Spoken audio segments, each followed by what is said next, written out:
Howdy, folks, and welcome to another day in the Milky Way.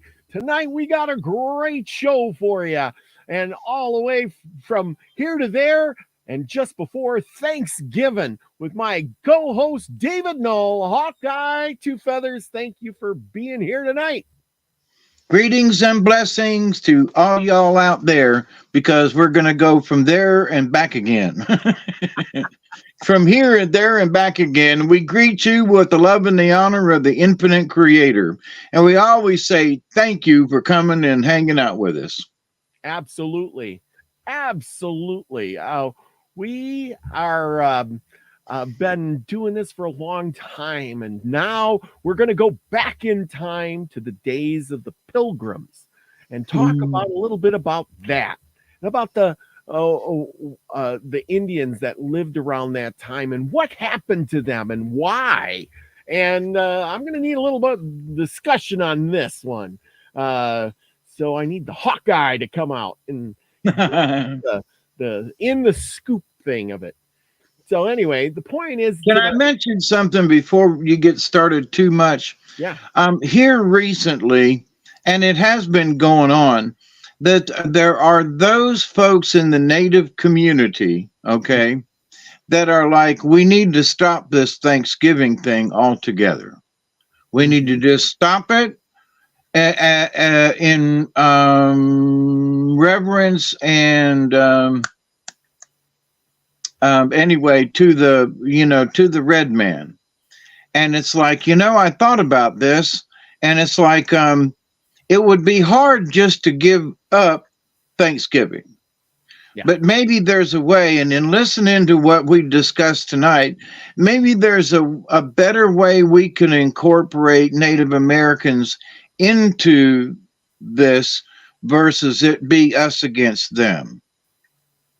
So anyway, I just want to throw that in there because, every year we come around this thing and they're like, oh, we should, what they did to the Native Americans, and we should just cancel this as a holiday, and it's just a white man's thing. And I'm like, there are folks all around the world that celebrate Thanksgiving now. It's not just a United States thing.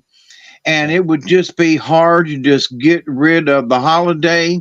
But maybe, just maybe, we could work together to make it a Native American day or celebration or something along with Thanksgiving. So anyway, Robert, thank you for letting me butt in here. But go ahead. You brought up a great point, because that's kind of where I was going to be thinking about this stuff. Oh, really? Yes, we're on the same wavelength. That's why I said it's never a coincidence, is it? I needed the Hawkeye to come out of you. There you go. And that's what I said, didn't I? And maybe I spoke too soon, but you were reading my mind. But you're absolutely right. Why are we celebrating Thanksgiving? For what reason? Why did we carry on this tradition? What is the point? Is because some pilgrims sat around and they were sharing dinner with some Native American Indians? Are you is really is that why we're doing all of this? Is this those savages? Don't forget. Yes, the savages. What is the real story behind these guys anyway? I mean, we sit down and we have this big meal that we gorge ourselves on. Now I'm going to take one from Nina the Mystic, who told, she's from Canada, and she says, well, I says, why do you celebrate Thanksgiving over there? You don't have any pilgrims over there and meeting an Indians. Well, we're celebrating the harvest. And I said, well, that kind of is a good thing. Here we're celebrating pilgrims and Indians and the harvest too. Maybe we should concentrate more on the harvest. And lately I've been saying, we should be giving thanks. Maybe not so much at Thanksgiving, but giving thanks. Thanks for what we have. Thanks that I have a roof over my head. Thanks that I have good food and my health and my good friends like yourself. And thank you for and in the old days, it was thank you for the harvest. Literally. because this is the end of planting, planting season. The harvest season. I mean, all the peanuts around here are dug up. Most of the cotton has been combined and sent to the gin. Corn has been combined. So, and that's the way it is. So it's the end of the harvest for sure. So to have, is it October that has the harvest moon? I think the full moon. But anyway, but to that point, just be grateful. There are so many people who live in cities, though, who don't have a clue as to what the end of the harvest means. For those of us who live out in the country and there's farms all around us and, and that kind of thing is going on, you kind of know it's the end of harvest.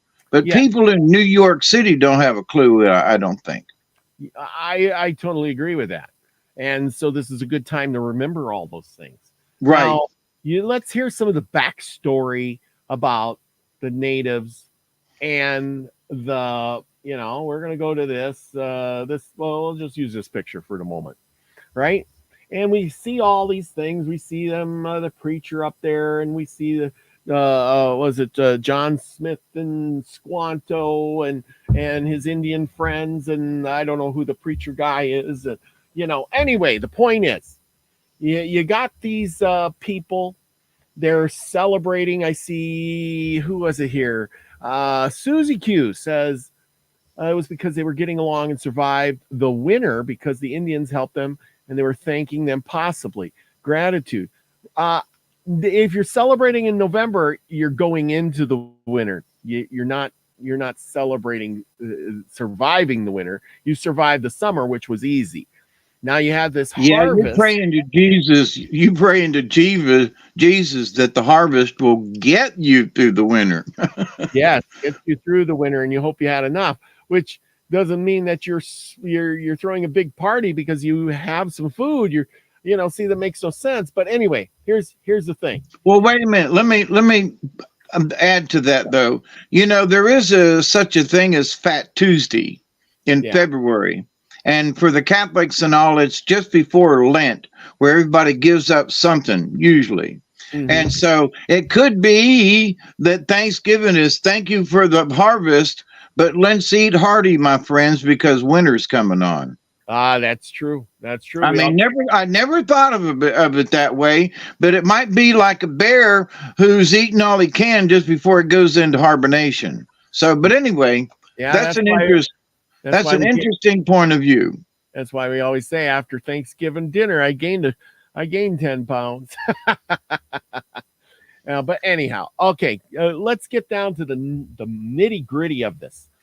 Okay, we'll go with this guy here, this Indian guy here. We're just going to say this is, I'm saying this is Squanto, right? Squanto, you know who Squanto is. We talked about him, right?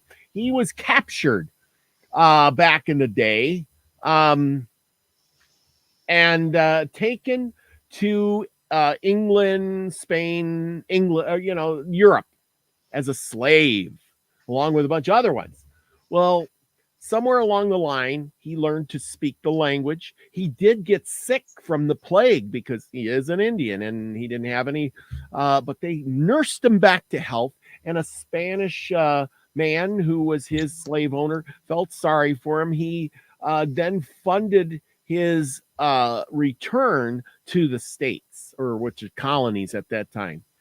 And Squanto came back to find his tribe Squanto was captured in 1616. We're going way back with the time machine tonight. Squanto was captured and taken away, and in 1619 Squanto returned. And what did Squanto find? Squanto found that 90% of all the Indians along the coast, at least his tribe anyway, were dead and gone, killed off by a plague that had wiped most of the Indians out. And, but as the Pilgrims were there, they, were eking out a living. there wasn't many Indians out there. There was the Nagasets and the Massasoit who did survive the plague, and his small tribe. They were kind of friendly to the pilgrims and made quick friends and traded what they could, because at this given point in time, about 1621, when this scene took place, they were trying to be thankful, and the Indians were trying to buddy up with them and piggyback, because they were hurting too. You know, when 90% of your tribe or your people die off, you are in a short supply, because in order to keep a society going, you need multiple peoples. And these people came in and they seemed stronger than what, you know, there was around them. And they were being attacked by the Pequots, which we talked about last week, and Wapanagos, Wapanag. I think it's Wapanago. Anyway. Can I interject something? Yeah. So when 90% of your tribes or your kin or your clan are missing, one of the reasons you might tend to also cling to the white man was like, did the white man help them in any way during that? Well, the white man was the pilgrims were really friendly. There was a right, but that's my point. So 90%, you know, 9 out of 10 people die. So was it the pilgrims that helped that 10th person? Is my point. I'm bringing this up because obviously something happened where they all weren't killed. There was that 1% that had enough resistance within their body. But to my point, though, so that would have a tendency to, like, I lost my friends and family and my entire tribe. Now what do I do? So that would also, those remaining would have a tendency, I would think, to lean towards the white man a little bit. And they did. And that's right. I was given an excuse as to why they would. Yes. Oh no, I totally believe it. What you're saying is exactly true, because like you said, they came in with tools, things the Indians didn't have. The Indians may have had seeds and corn and said, hey, we don't have enough people to plant our corn. Here, you plant the corn. We'll do some trading with you and we'll show you how to live and survive out here. Because, you know, it wasn't like they could go to another town and just, you know, or they had to wait for ships to come in to bring them supplies from England, which, you know, it wasn't like they brought a ship in every day kind of thing. Let's see. Off the Hook here says something about they had Irish slaves. See, that was long afterwards. Off the Hook. I'm talking about when the white man came, the Europeans came to the shores of the United States here. They found these Indians and they just gathered them up and put them on the ship and took them back to England as slaves, because it was like, hey, you know, we can do this. There's nobody stopping us. And then, you know, human trafficking was easy. You know, round them up. They don't speak English. Put them. It was almost expected. Yeah, exactly. They didn't speak, because we conquered the land and we took this over. Therefore, one of the things we can do is take slaves. Exactly. So, well, I want to back up something else, though. You know, after 9 of 10 people have passed away for whatever reason, I think also the pilgrims were like, you know, there's only a few you guys left. How did you plant your corn? How did you do your squash? How did you do your beans? Because there is this pyramid scheme that the Indians have been using for a long time. They planted corn and squash and beans together. Yes. Well instead of separately like the foreigners did. Okay, but stop right there. Remember, the English didn't have corn. Corn was only native to the Americas. Well, that's kind of sort of my point. They didn't know what they were doing. They didn't know what they were doing. Corn, beans, and squash were only native to the Americas. The Europeans had wheat, barley, and They didn't even have tobacco. And most of the pilgrims were planting, of all things, tobacco, because that was the sale item to England and to the European countries, was tobacco. And I think that those new settlers to the land kind of screwed up, because what I read is they planted a lot of tobacco to make a lot of money, and so they could pay for the supplies that came from England. Yes, but then they didn't plant as much corn or wheat, or, we only have so many fields. We talked about this last week about clearing the land. You are a pilgrim. You have maybe an axe, a two-man saw.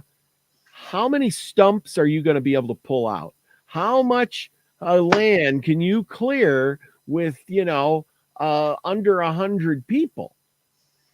You know what I'm saying? So you can only clear so much and grow so much. There's only so much time in the day, and that's why the pilgrims were getting sick from things and stuff too, and they were dying off. Bunches of them died off in the first few years. Yeah, dysentery was bad. Yes. They didn't know how to take care of themselves. That's why Massasoit and the Nagasets, teamed up with them, because they were a weaker tribe, and the English were strong. They had weapons, and there was a peace between them for up to 60 years. Well, anyway, the point is that I think they were celebrating, if they were doing this, they were probably celebrating the fact that they were becoming a community. I read in that one book a few weeks ago that they were so friendly that, the door was always open for an Indian to come in. And they did a lot of trading, and they helped each other out. And when Massasoit was sick, the English went up there to bring him medicine. They brought him chickens, and they were going to make chicken soup, but he'd never seen a chicken. And he says, "No, don't kill the chicken." And he kept it as a treasure. You know what I'm saying? Yeah.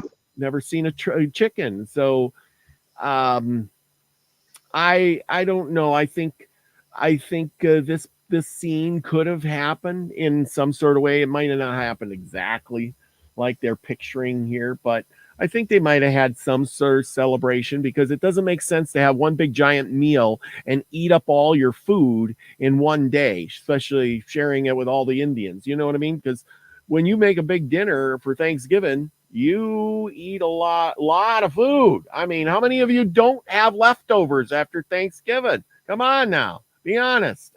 I always have leftovers, right? Leftovers are kind of better the second day anyway. So, well, you have to look at what they had available to eat also. I mean, if 9 out of 10 Indians passed away because of disease, then who was tending the crops? Yeah. Well, hang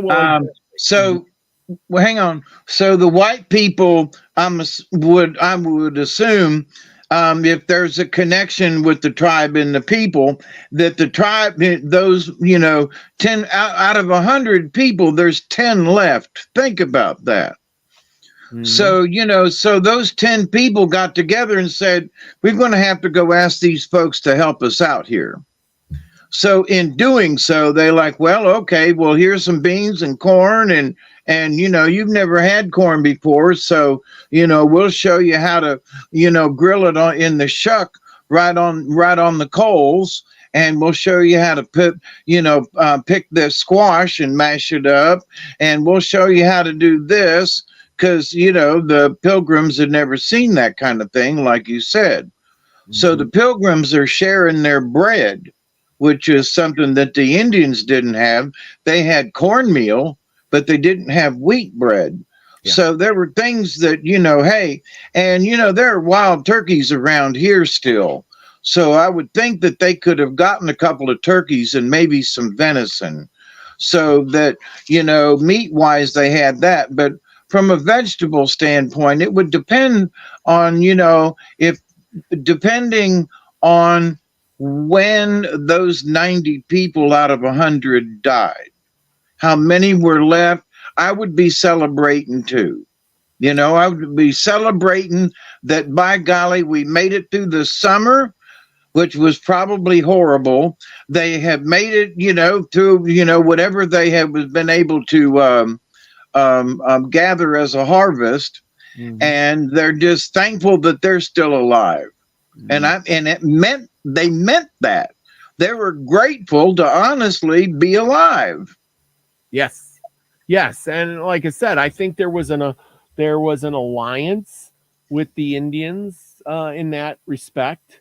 Like I said, they had Squanto there, who was able to translate the English language and to the native language at the time.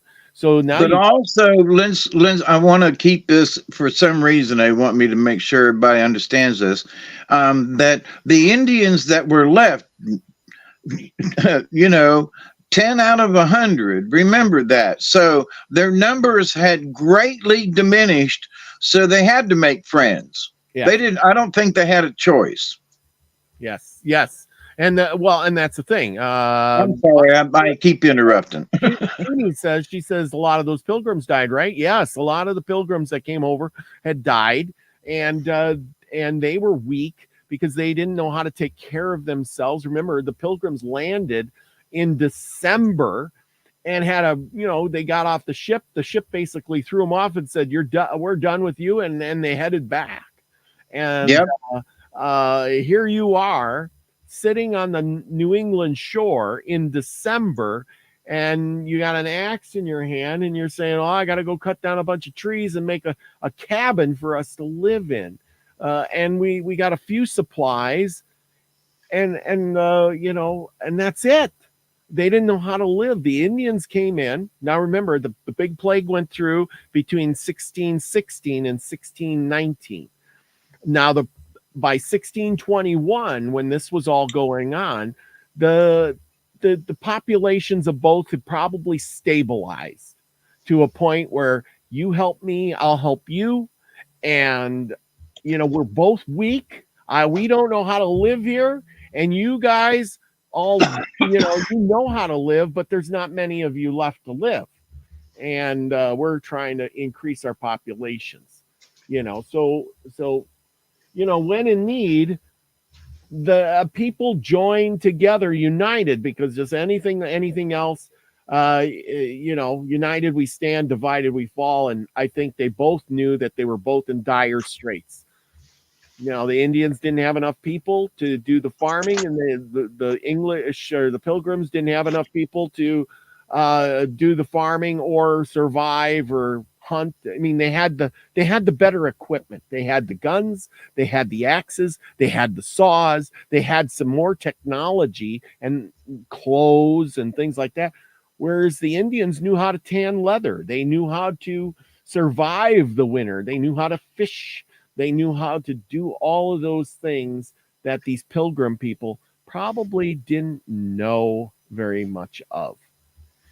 Well, and also, if I can interject, that by the time they first landed, and by 1621, you said, yeah, that those Pilgrim folks, colonists, who were there, had by that time learned some of those things. Yeah. So they didn't necessarily have to rely on the Indian by that time. They could share that knowledge between themselves.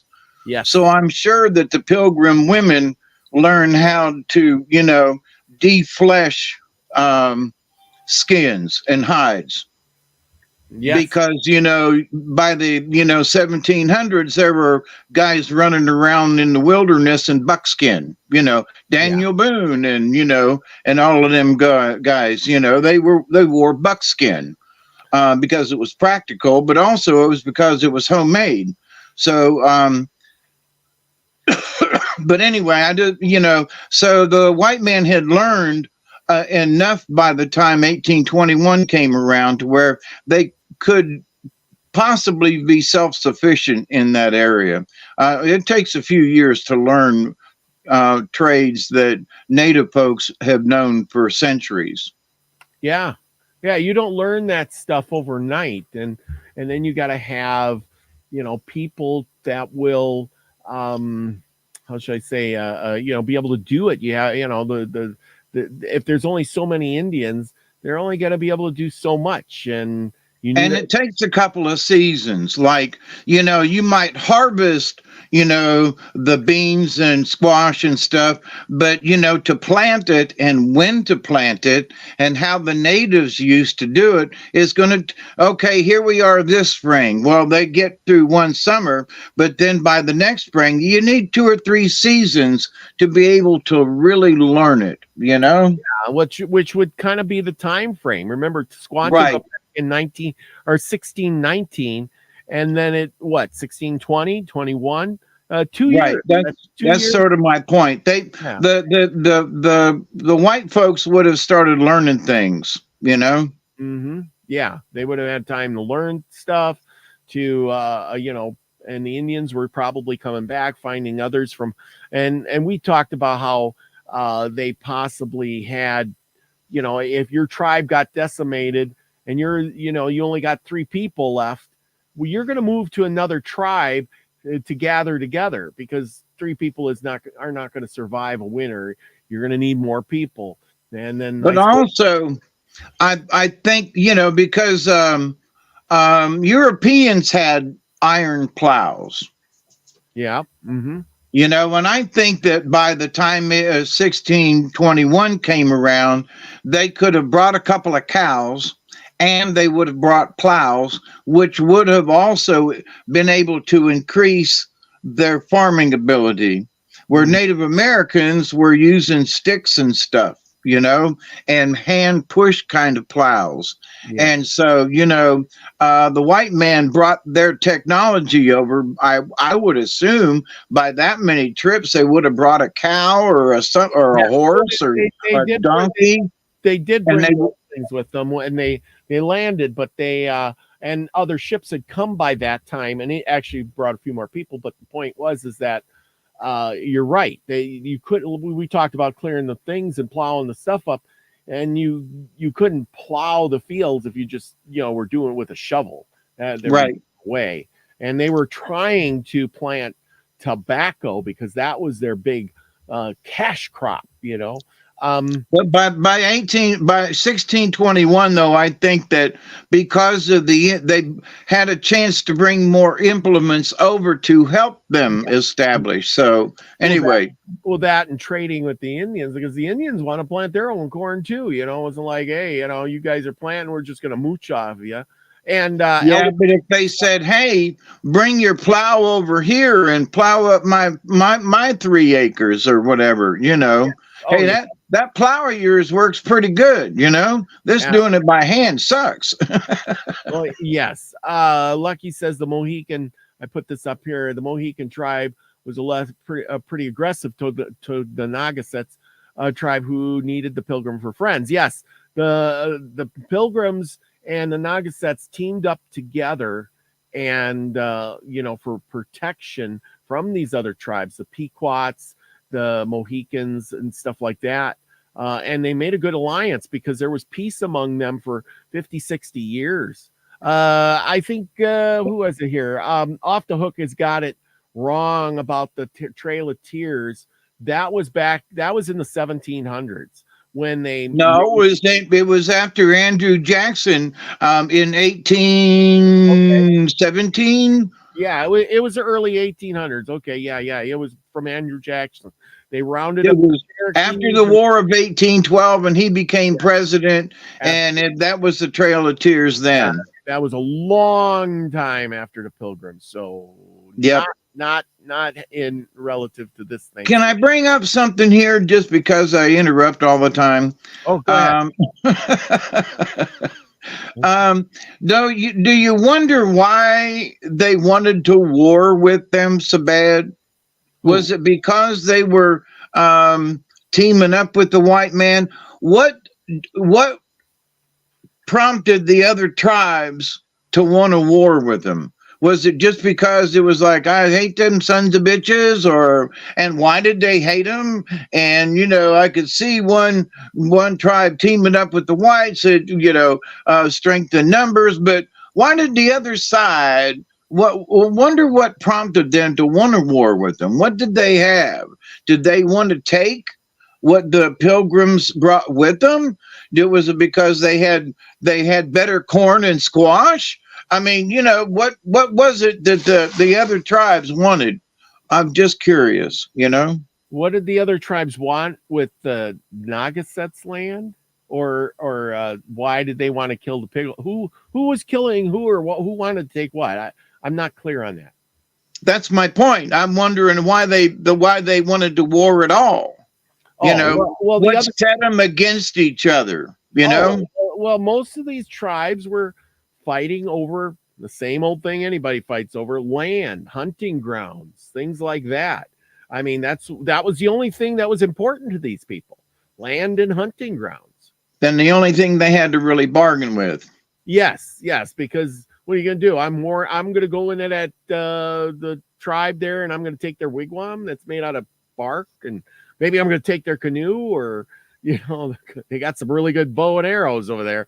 You know what I mean? No, it was any of the tribes. It was all about hunting grounds, more land for more hunting grounds. Nothing else really. You're on this land, and it's our land. I put my foot here; it's mine now.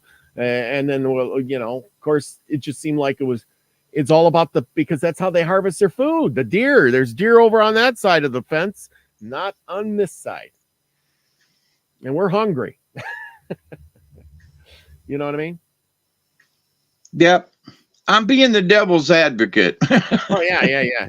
I want to bring this up because some folks might go, well, so they were at war with each other. No, wait, hang on. To them folks, it was really, really important. It wasn't some off the cuff, anyway, yeah. Yeah, see, the Lucky's got it right. Mohican tribe versus the Nagasets is a long story. It's about resources and hunting lands, and better rivers, better ground, better. You got the better stuff, and we want it too. I mean, really, I can't see why one tribe would, what's the only thing they have to covet? Land, hunting, food, resources. Same thing we do now. But now we do it on a bigger scale. Hey, you got oil, you got gas, you got lithium. Oh, you got lithium on your land. We want that land. You got lithium there. Yep, and with as few people as there was back then for local resources, and the fact that they warred against each other, if New York City were to let out onto the land for survival, there'd be big doo-doo. Well, yeah. You know what I mean? There, with just the pilgrims and natives fought over local resources. So imagine all them preppers out there like, oh, I'm going to live off the land.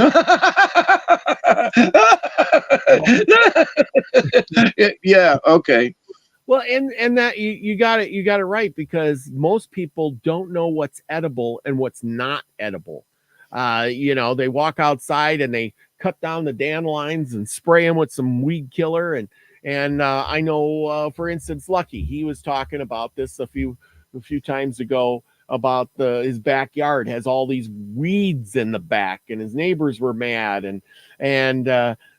Each weed is an important thing. Some you can eat, some are good for this, and some are good for that. But in our society nowadays, we tell you cut it down and plant some grass. And back then they would have been jumping up and down and saying, look at all the good stuff. Here's some wild lettuce, and I can make some, painkiller out of it if you do these things to it. And look, here's some mushrooms growing out of that old stump. We can eat them. Or And you know what else is with my place here, as I've talked about over the years, and to everything there is a season. So yeah, in the fall, there are a lot of weeds that are actually good and have medicinal things, but they don't come up in the spring. yeah, and You know, and there are things in the spring that come up like flowers. Flowers only bloom in the spring. And but there are flowers that bloom on weeds in the fall. And those are a lot of the medicinals are more in the fall that you can identify. So, you know, so through the season, one field can have different things growing at different times, just like my field does out here. yeah. How many of you has gone out and picked wild onions, or bark off a tree, or pine needles, and boiled them and had pine needle tea that would give you vitamin C? Boy, that rhymes, doesn't it? But Yeah. anyway, but the point is most people would look at it and go, pine needle tea? Yeah, that doesn't even sound good. Or, how many people know how to take maple syrup or maple trees, Sap. sap them and take that's the word I'm looking for, sap, and make maple syrup out of it? Huh? Who? Hey, I want to see a show of hands. Who's done it? I'm listening. No, I don't hear anybody. I don't see any hands. See, and that's the thing. We don't care, because I can go to the store and I can buy maple syrup in a jar for $5, or I'll buy some other syrup, corn syrup, that's flavored like maple for $1. How many people know what a willow tree is? And if they do they know that they can strip the bark and there's aspirin? Or do you know that you can take the inner bark of a cherry tree, and that's actually where they got cough syrup from?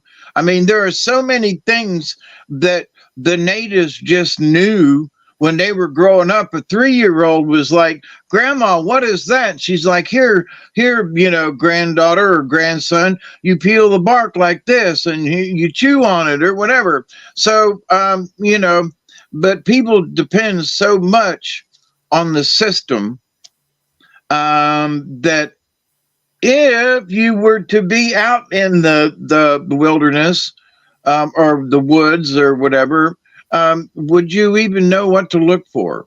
Yeah. And certain things are only available at certain times of the year. Well, here, look at this. Susie Q's got a good point. You got to be careful. Wild onions, some of them are poisonous. They all look alike. And just saying, so that's the thing. How many here? But I'm going to go with your point. Let's go with New York, right? And say there was something happening and all the people started exiting the city. Well, you know where New York is. If they go north towards like Buffalo, where it's kind of mountainous up in New York, and there's lots of trees, and there's probably a lot of wilderness out there. Then the Adirondacks. Yes. But then guess what they get up there? Come winter, they get what? 10, 15, 20, 30 feet of snow or something crazy like that, where the houses are literally buried. How many people would die? All of them, and then, but the thing is these people would run out of the city. They've never been really, or say they've been out in the country on vacation, and they get out there. What are they going to know how to do? What? Well, I'm going to cut down me a tree and start me a campfire. I'm going to build me a log cabin out here, Now, are you really? Do you know the work involved in that? What are you going to eat while you're doing all of that? Because that takes a lot of work and energy. You need to have 2,000 calories a day to survive. And what? I got me an AR-15. I'm going to go out and, I'm going to go shoot me some squirrels and a deer, and I'll feast on that. Where are you going to put that? In the refrigerator that, you keep it in your log cabin that you haven't built? You see what I mean? All the problems. Where are you going to get the water to drink? Well, I'm going to go down to that river down there, and I'm going to just drink some of that water. And a little while later, you got dysentery and you die. Yep. And I'm making this up, but it's probably true. because And it is true. I mean, if something like that happened, even on a small scale, the amount of people who wouldn't know any better, ooh, it's a mountain stream, and they drink out of it, right? And they yeah, might be up in the mountains, but they don't know that a bear has shit in the woods somewhere, and because of their feces that literally trickles downstream, and they pick up that parasite, and like you said, within a few days, they're, you know, um, crapping their guts out and they die of dysentery. And if they don't get to a doctor or whatever, it is curable, but you're going to suffer in the meantime, you know. And so even if you take something with you, do you know? But my point is that thirst will drive you to that. You might know better, but you're thirsty. You yes, might not have any tablets to clean your water, and you might not know how that that you can filter this water so that you can drink it. You yeah, know, do you know should you boil it first, or you just go over to the stream and start slurping it like the cowboys did? And next thing you know, you're sick. So, do you know about precautions? I mean, just things, you know. So it I, would hurt a lot of people just because they would overreact and not think, and that would get them in trouble. I totally agree with that. But then the thing is too is they go out into the woods with their gun and they would say, "I'm going to shoot me a deer." Next thing you know, all the deer disappear, and you got yourself a deer. And then next thing you know, you're eating rancid meat because how long does that last? A day or two or three, if it's unless it's cold Well, out. do you know how to dry it? Can you if you knew how to make turkey, well, it would last a while. If And there were different ways that they dried and cured the meats so that they'd take it on the trail. But what do you think? Well, most people don't know. That's the reason there is beef jerky to begin with. yeah, well, they had Not just it is a snack, but you could grab a piece of jerky and a biscuit and head off down the trail, and that was your breakfast and lunch, and maybe part of dinner. remember that. Well, I can't remember the name of that stuff that they made where they took the fat, they mixed it with the meat and berries, and which kept Right. what the heck is that called? I can't remember. It's like a mushy kind of, Yeah, and the Indians they would we read about a few weeks ago, and they just put a bunch in a bag, and which and they said they had all the calories and stuff, and they had the fat, because the fat is an oil, and then you put it in there, and it preserves the meat, and then that would last. Pemmican, isn't it pemmican? Yep. That Pemmican. That's it. they made the pemmican, and that's what food they could have if they went on a traveling trip, or it would last for a long time in the middle of winter when you're starving to death. That little bit of pemmican had so many calories it would keep you alive. But Yep. who knows how to make pemmican? Who makes pemmican? Nobody. Actually, there's a couple of sites on YouTube Mhm. that show you how to make it. Oh, really cool. Yeah, and Got to get so on. you can look at it or look up for it. And there's a couple of old time. I don't know how to make it, but there are a couple of old timers like me who do know how to make it, and they show you how, or at least explain it. Yep, yep. Unacceptable living in left field is right on the money. Very smart of you. I give you What? the star of the day. Said pemmican. Knew that it was pemmican. Oh, good. Yeah, I had that. The print's too small. I can't see it on my cell phone here. Oh, wait a minute. This I give you the star. There you go. We got the star of the. I didn't know we had stars, but we got stars. I'm giving unacceptable a star. So I Anyway, think in our discussions, I want to kind of not necessarily wrap it up, but give a little bit of synopsis on my point of view of the system, my system, what they were sort of like going through at the time. I'm sure that both sides were struggling, especially where they had their community. because wherever their community was at the time, there's only so much radius around that area where you go off to hunt or you come back, or you go over here and you come back, and you go down here and then you come back. So there is this territory that, within this certain radius. Now, you can get farther on one side or less on the other, or whatever, because of terrain or whatever. But to the point, wherever your community is, there's a certain amount of area that you can cover. Yeah. Yeah.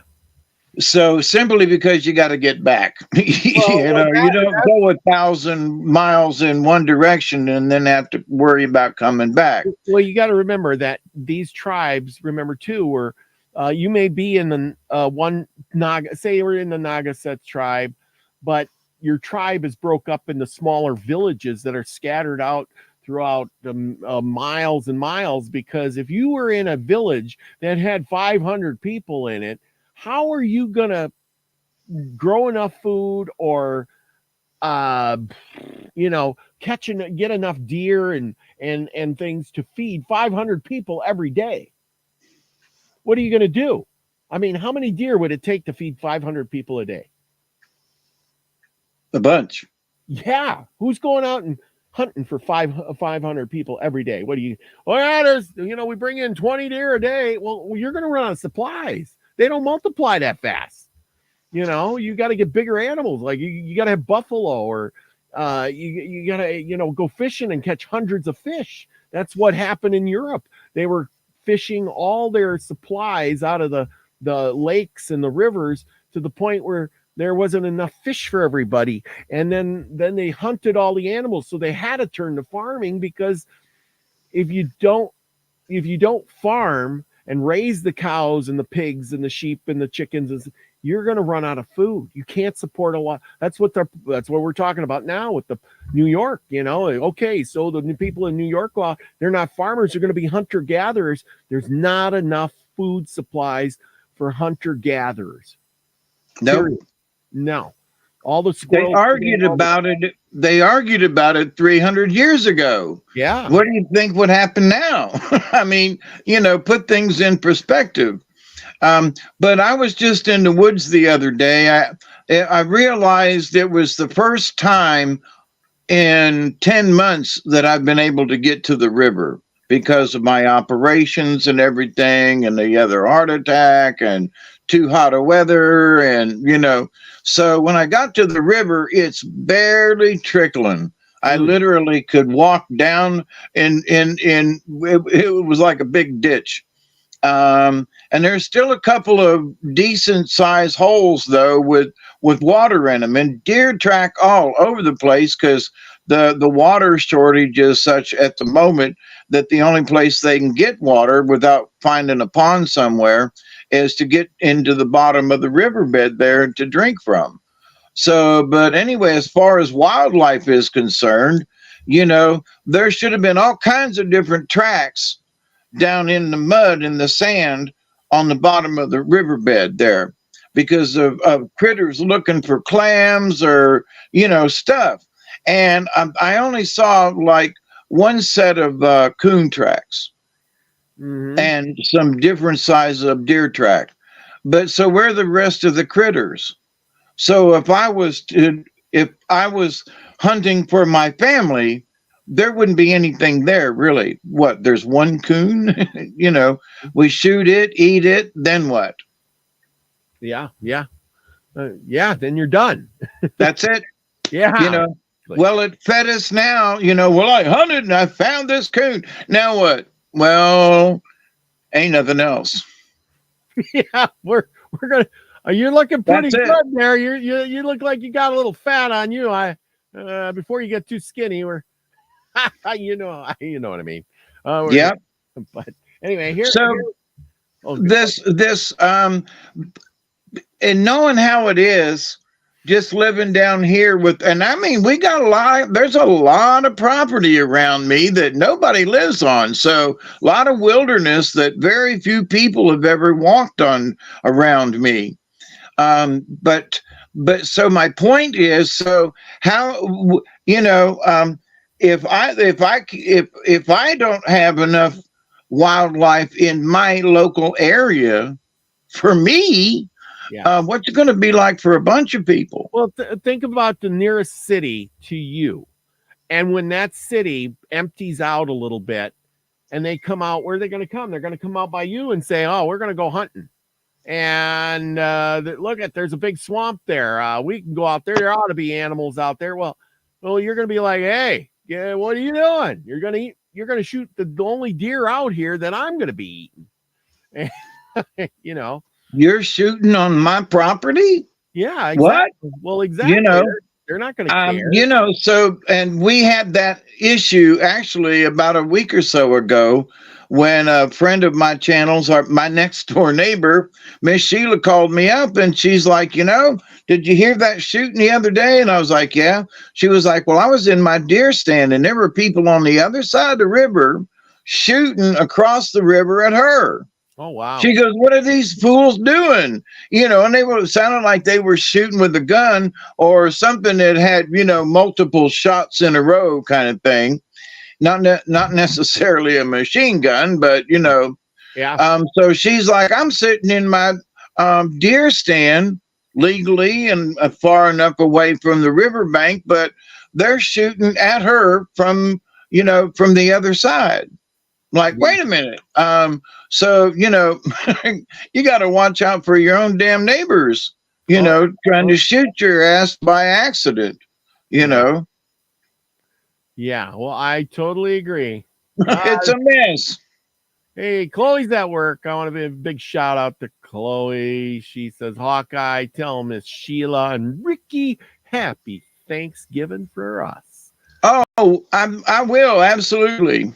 There you go. Well, anyway, I pulled this up. I don't know if you can see it on the thing, but it says, what did the pilgrims eat for Thanksgiving? The answer is both surprising and expected. Probably turkey, venison, seafood of some sort, because they did live next to the ocean, and all of the vegetables they had planted and harvested that year. Onions, carrots, beans, spinach, lettuce, and other greens. The other people say it's according to only 2 remaining historical records of the first Thanksgiving menu, that meal consisted of freshly killed deer, assorted waterfowl or wildfowl, cod, bass, and flint.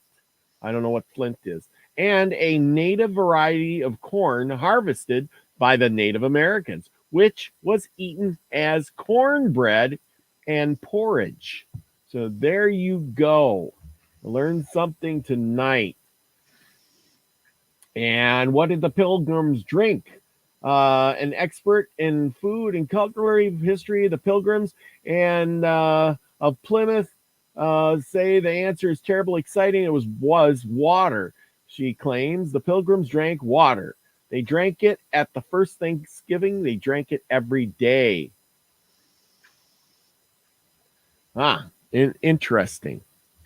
But there's something that I'm not sure about right where they were, but all along the eastern seaboard, especially along the Appalachians and up, sassafras is very abundant.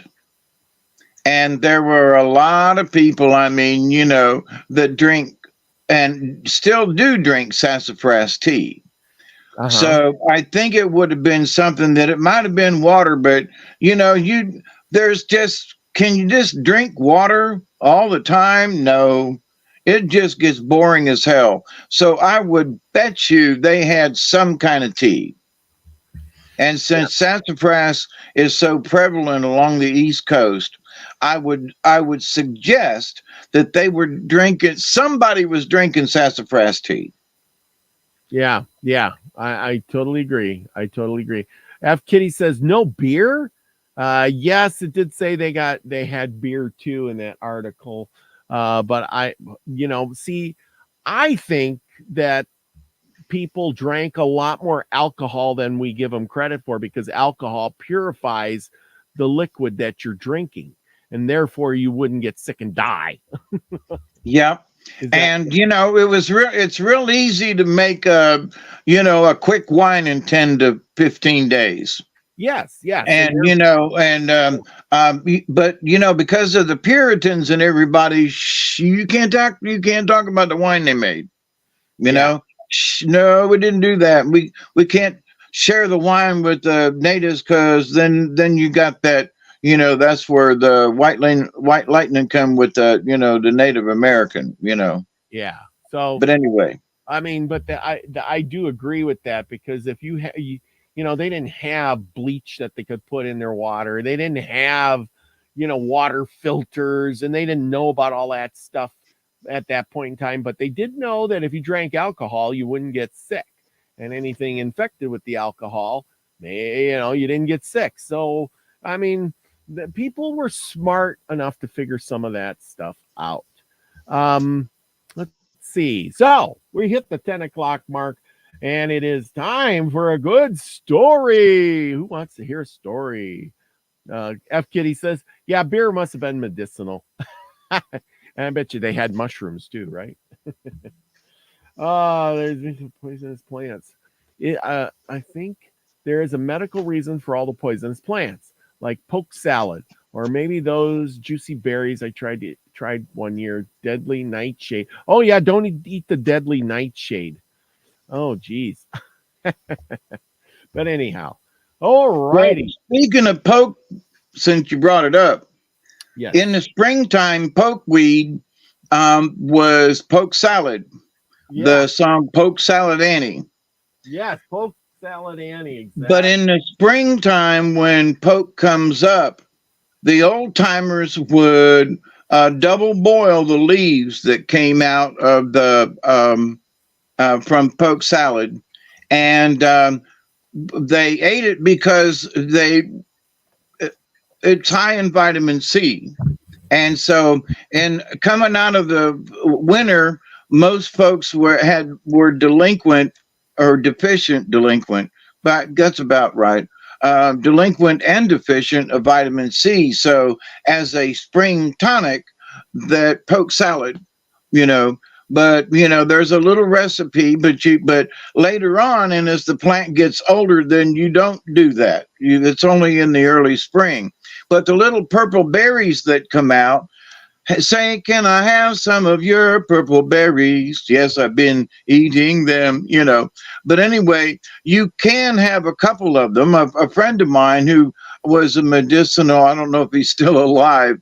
He's 2 days older than me. So, but he said, Dave, years ago as a medicinal, he said, you can eat 2 or 3 of these berries a day. Mm-hmm. Don't eat the seeds. And he said, but it's actually good for your heart, whichever in the purple berry stuff. And he said, and you can, squash it out and make a wine from the purple berries that nobody ever talks about. And he said, and I was like, what? So, but anyway, so it depends, if you ate it in different season or ate the seeds in too many berries, then it would absolutely kill you. But, in small doses in the right season, then it actually can help you. Yep. So what people say, well, that's a poisonous plant. Be careful, be careful. Get a book. Now, and look it up, go try, that's what I always say, get a book, look it up, try it out, because if you get sick now, there's a hospital to go to. When you're in a dire state of emergency and trying to survive off the land and there's no hospitals, that's not the time to try the new plants. Nope. Anyway, for Lady Spitfire, thank you for coming tonight. And I did get the book right here. I got the book, The History of the Indians by James Adar. I do have that, and I am going to be doing the story of the American Indians. I do have his book. I got it right here. Very good. I read one page. Sorry, I haven't read more, but I've been moving, and life has been crazy busy for me between work and moving. So how is the moving going? It's going really good. By time Thanksgiving is over, I should be in my new house by Saturday. I'm hoping. Good. So I Ladies, wish you well. yeah, well, my Saturday's broadcast will probably be from the new home. But anyway, we'll see. And I'm going to have an office, and I'm going to have, oh, it's going to be so nice. It's going to be cool beans. Let's see. Let's see. What was it? It's so yeah, Nightshade didn't hurt me. They said about tomatoes. Oh yeah, they said the same thing about tomatoes. And yes, people were crazy about things. Pokeweed. We have way too many pokeweed around here. Gotta get out of dispose. Yeah. Pokeberries. Lucky Stone says eating pokeberries. Never ever heard of that. And he's going to ask his buddy James, who is Naga Native American. Anyway, he has much better information. You basically put them in your mouth on your tongue and squash them on the roof of your mouth and kind of roll it around and then spit it out. So you don't really eat them per se. You just kind of, because you don't, he said you don't do the seeds. But anyway. All that, we say we give no medical advice on this channel. Do your own research, please, folks. That's right. We do your own research. This is all experimental. Yeah. It's wild plants and stuff. Remember. And I was just suggesting that something that is dangerous can also be and like I said. But yes, we're giving no medical, no. We're not doctors. All I'm saying is if you want to try to eat something from the wild, get a book. Research it. Look at the book. Then if you do it and you do get sick, well, there's doctors and stuff that can probably save your life nowadays. Like I said, if you do that when the world goes to shit and there's no doctor, I'd be like, well, because it's like this. You go out in the wilderness and you go by yourself and you break your leg, you're probably going to die. Bring a buddy. Because when you break your leg, he can go get help. Listen, there are licensed herbalists. Yes. I mean, the University of Georgia, in Georgia, in Athens, because my buddy went to school for medicinal plants. So you can actually get at least a minor degree in medicinal plants and probably a major or a master's by now. But but those folks who have become medicinal herbalists, that a lot of them will provide classes. Yeah. So find someone in your area and go take the class and go out with them, and so that you can identify the plants and you can learn what they will teach you. Most herbalists that I know will gladly show you and teach you at least a little bit of what they know. Yeah. It's just because of the kind of people they are. People, and that's the thing. A lot of people are hands-on. And if you're one of those hands-on people like myself, I'll learn anything. But if you go ahead and show me one time, that's all you need to show me. And something else too, and that's very true. But I've got a mushroom book over there that's got every flipping mushroom you can think of in that book. It's like Peterson's Guide to Mushrooms, really good. But the thing is that you look at that picture and then try to identify a mushroom in the wild. And some of them are obvious, but some of them aren't. And those little bit of differences will kill your butt. And so to go out with an herbalist, somebody that has done this, somebody that's been to school for it, pay them money to show you. Don't be stingy, and go out and let them show you in the wild where it lives and what it looks like. Because a picture in the book, which I got all the books over there in medicinal plants, but I've taken them out and shook my head and go, I'm not sure. Yeah. I'm not sure. They have apps on your phone now where you can I don't have one yet, but you can somebody, I think it was, Take a picture of it. Yeah. yeah, you take the app and you take a picture of it, and then you do the thing, and it tells you what plant it is. It's amazing. I've been told. I think Lucky was the one that told me about it. I've seen it used, but my point is that if you don't have GPS or somehow the system's down, or still it might tell you what it is, but what if you can't get the rest of the information? What if it takes 2 or 3 days to make a poultice?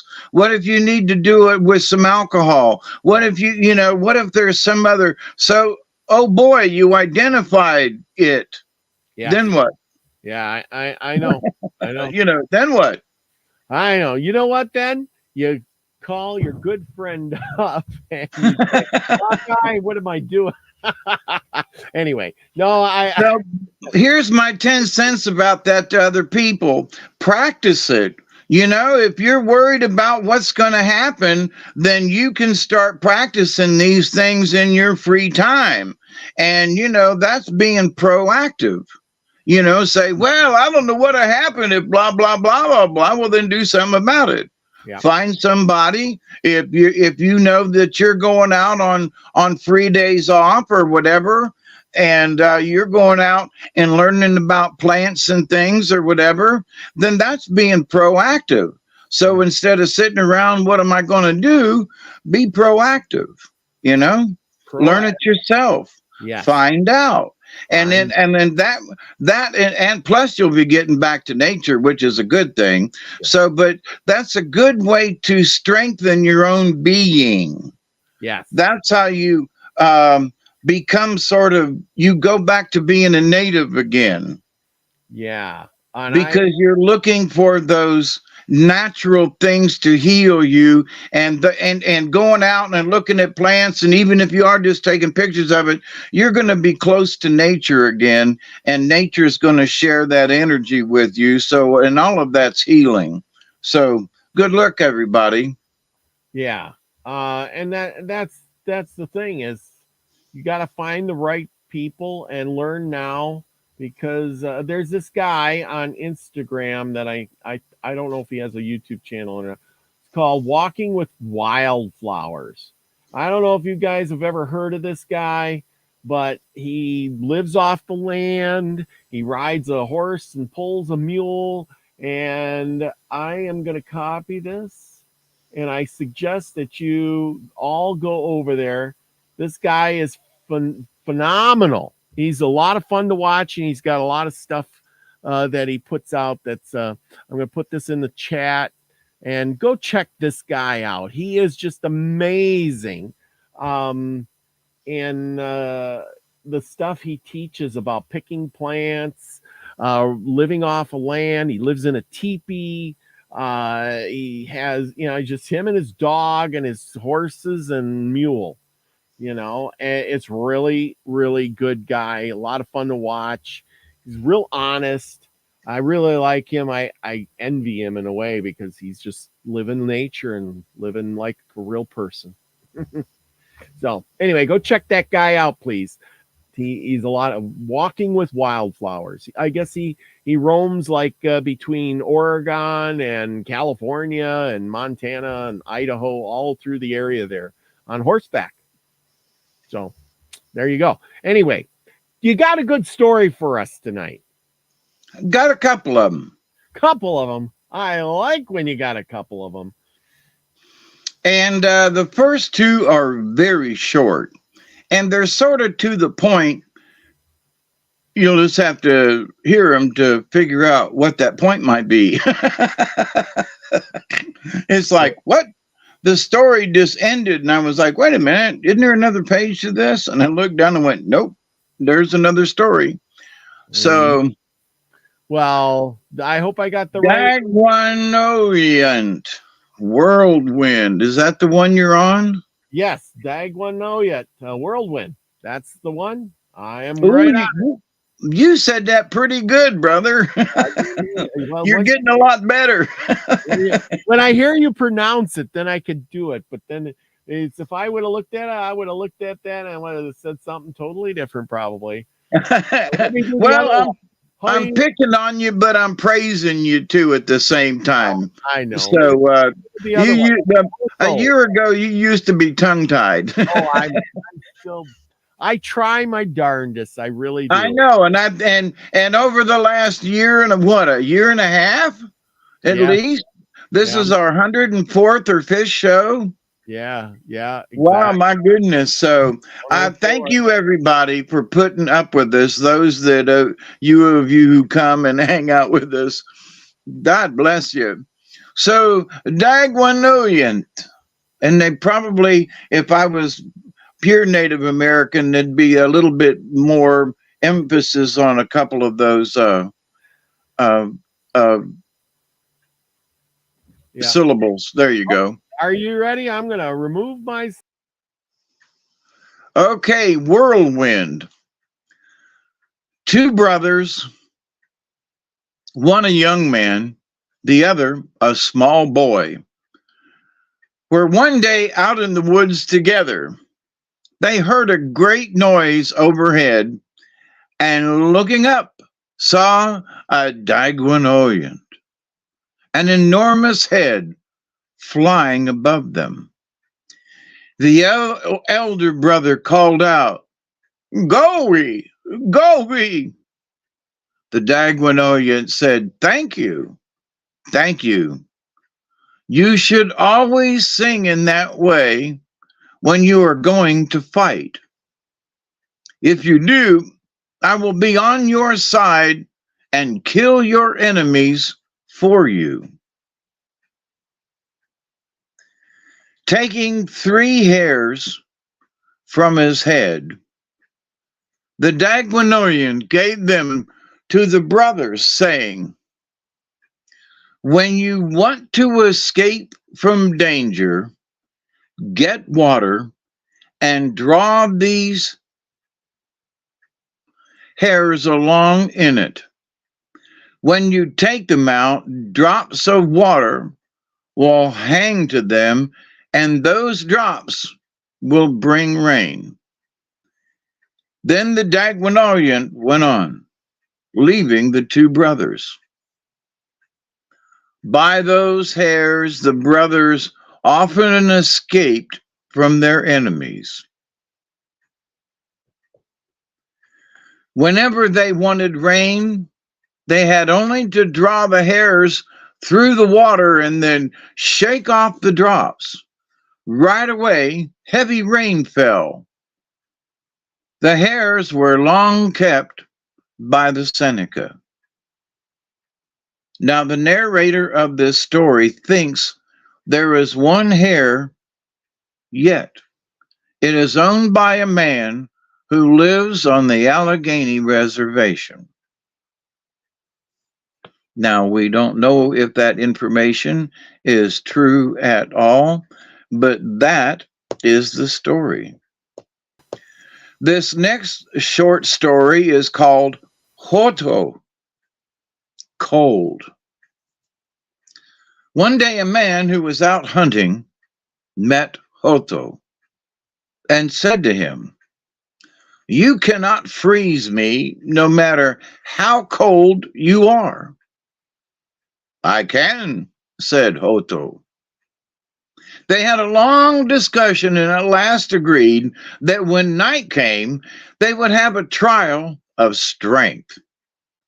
The man went home, carried in wood enough to burn till morning, built a huge fire, and made a kettle of hemlock tea.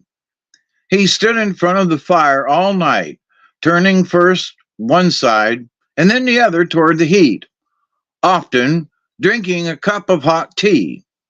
It was terribly cold and grew colder and colder till morning, till near morning. Just at daybreak, Hoto, naked, his hatchet in his hip, came into the house and sat down on a pile of bark by the fire. "You have beaten me," said he, and that minute it began to grow warm and thaw. This shows that man can conquer Hoto. So Holtho is cold. So man can conquer the cold. So interesting short story. Well, that's the one thing. Man has conquered the cold. It's pretty, and that's a simple thing. And he's having a hard time conquering the heat. Oh yeah. Oh buddy. But Yeah, I have to hibernate in the summertime, we're just because lucky we got air conditioners nowadays. it's just so hard on me in my old age with my heart condition. The heat just holy mackerel. But anyway, so Uh, we got one more story coming up. I haven't read all the way through. I haven't started this story. I was busy reading the other ones, but I don't know how long this story is. But we can start on it if you'd like. We it's still got enough time here. We're not flying. running. Oh yeah, we're doing really good. You could read a really long story if you had to. All right. Well, let Is me this, get a drink. Let is me this, get something from my throaty here is is and this just the take one? a little really quick Is this break. is this the one? The flying squirrel? Yes, and the seasons, told by Okay. John Jimison. Now, he Okay. has been the, I will say, the narrator for several of these stories that we have read out of this book about the Seneca. So, John Jimison, I would assume that he went and sat around with some of the elders and picked up these stories, and he was the guy that wrote them down, Yep. I'll or bet at least told them to another white person who wrote them down. yeah. God, that sounded rude, didn't it? I didn't mean to be.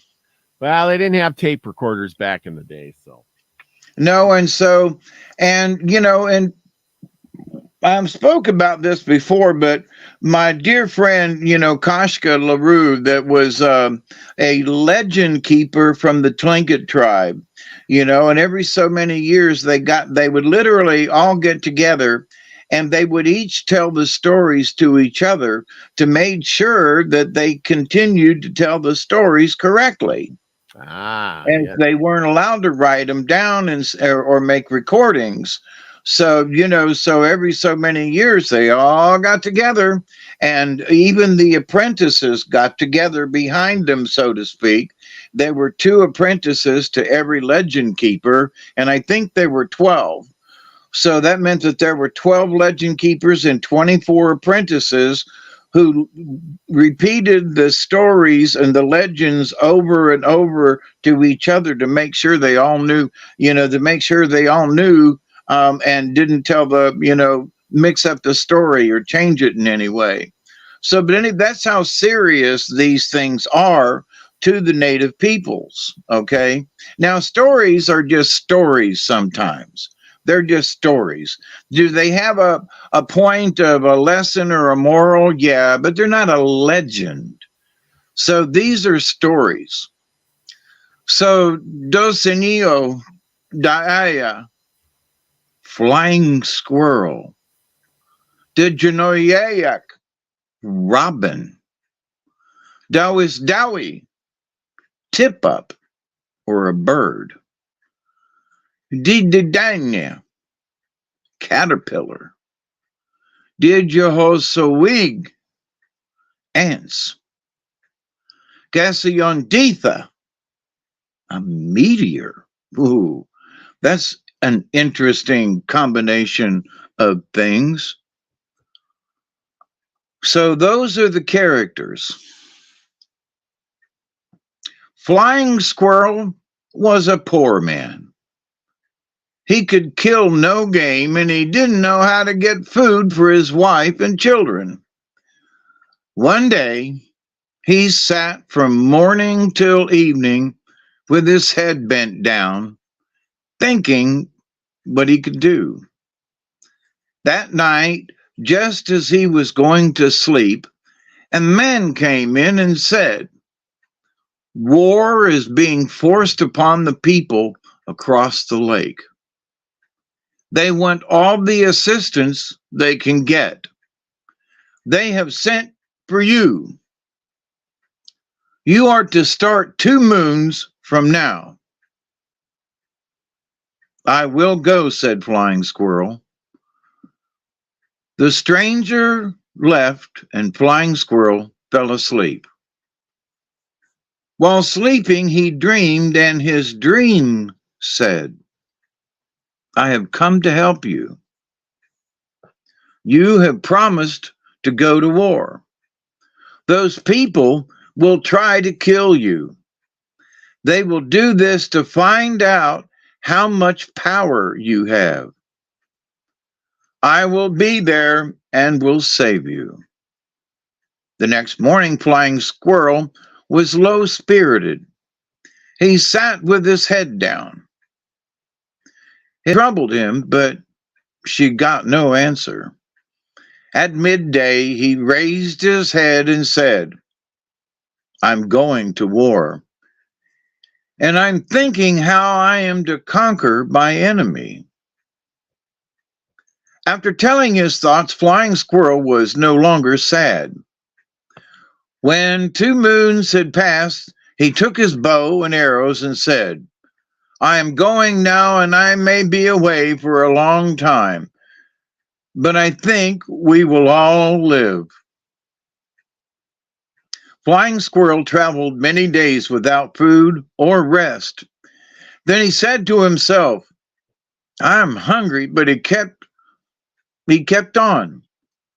Just at midday, he heard a noise behind him that sounded as though some animal were following him. He turned and he saw 10 deer in a line. He killed them all, built a fire, and roasted the meat. He ate the 10 deer and wasn't satisfied. He was still hungry, but he started on. That night, for the first time, he stopped, crawled into a hollow tree, and slept. The next morning, he was up early. He felt so much stronger that he wondered how he would feel if he slept longer. He lay down again and was just falling asleep when someone kicked the hollow tree and said, You'd better come out and go on. If you don't start soon, the animal that lives in this tree will come and kill you. Let it come, said Flying Squirrel.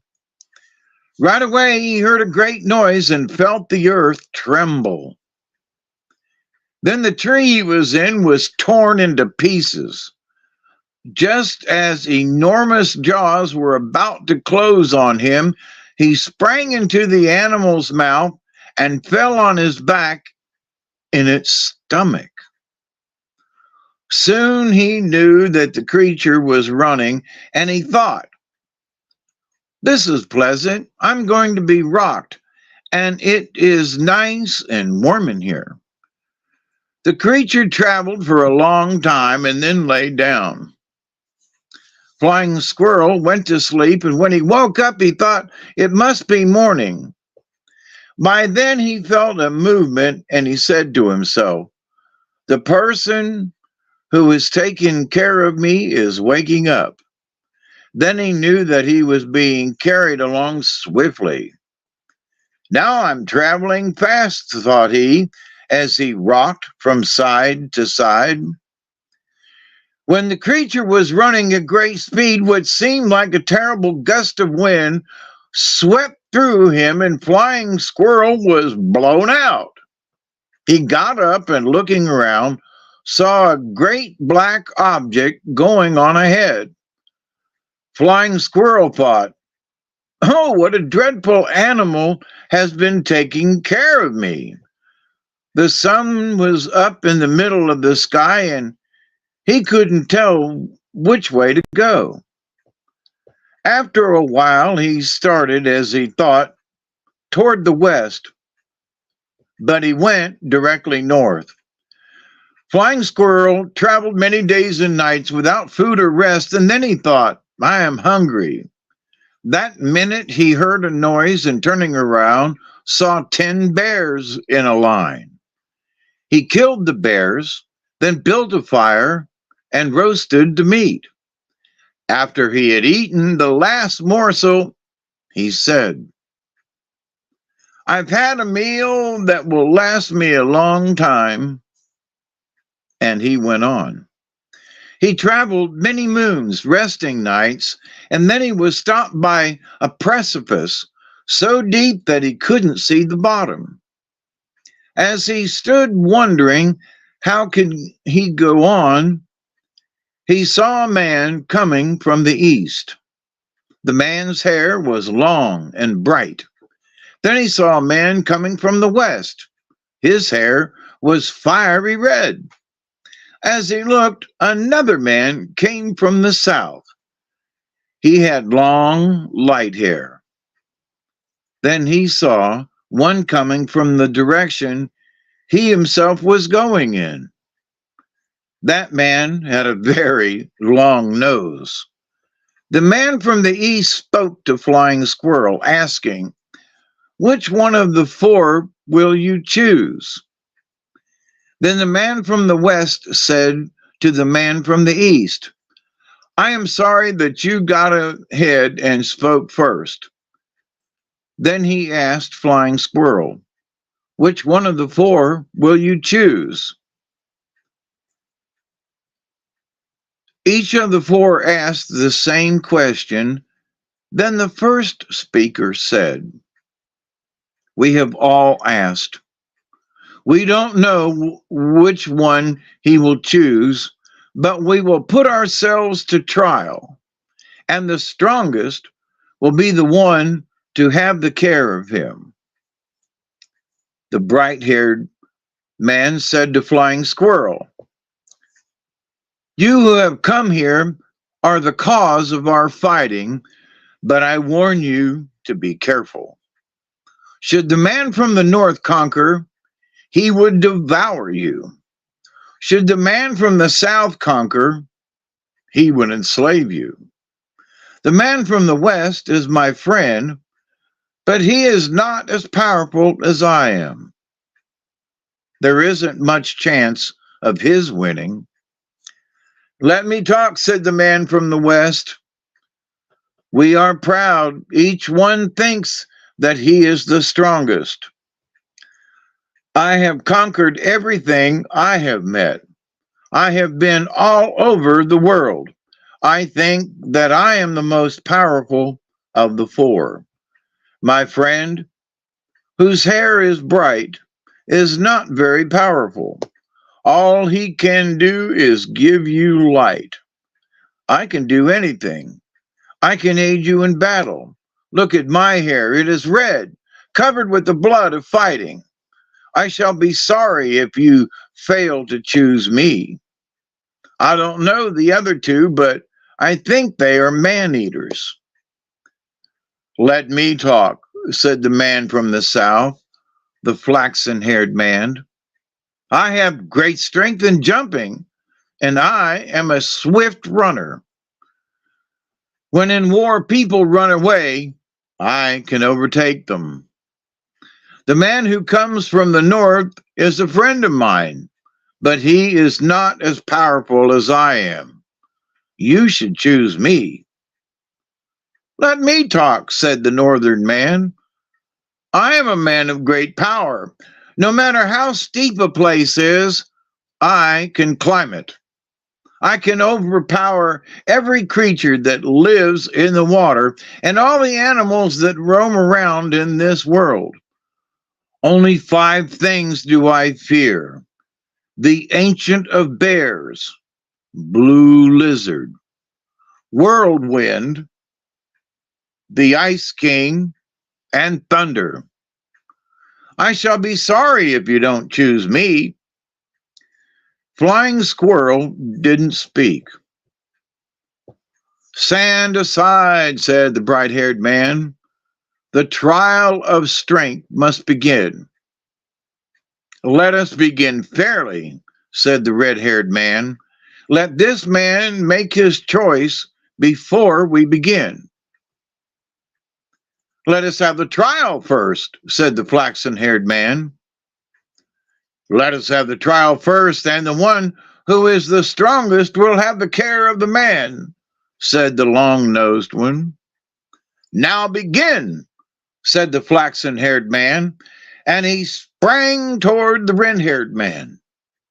The other two advanced, but the red-haired man drew aside and said, Wait, let us have peace. But after a little he said, Very well, we will decide it by fighting. You all know how strong I am. The three consented. The four clinched and went down, the red-haired man at the bottom. As they struggled, he still insisted that they should have peace. But when they heard him, he got angry and fought in earnest. And then three were powerless. He pounded them, killed them all, and then said to Flying Squirrel, I told you what my strength was. Now will you have my care? I am on a journey, said Flying Squirrel. I want you to help me all you can. I want you to give me power to change myself to any form I wish for. I am the most powerful person in the world, said the red-haired man. I am he whom you call Gassion Death, Meteor. I am the oldest person in the world. The three fear me, for I have often overpowered them. I will give you power, and it will be the same as if I went with you. When you use this power, you must say, Grandfather, you and I have never failed in anything, and we have undertaken. I will give you a piece of flesh for my head and neck, and down my back long enough for a belt. Flying Squirrel took his flint knife and cut out the piece of flesh. When he was through, the red-headed man appeared to be dead. But as Flying Squirrel looked at the wound, he saw the edges come together and heal.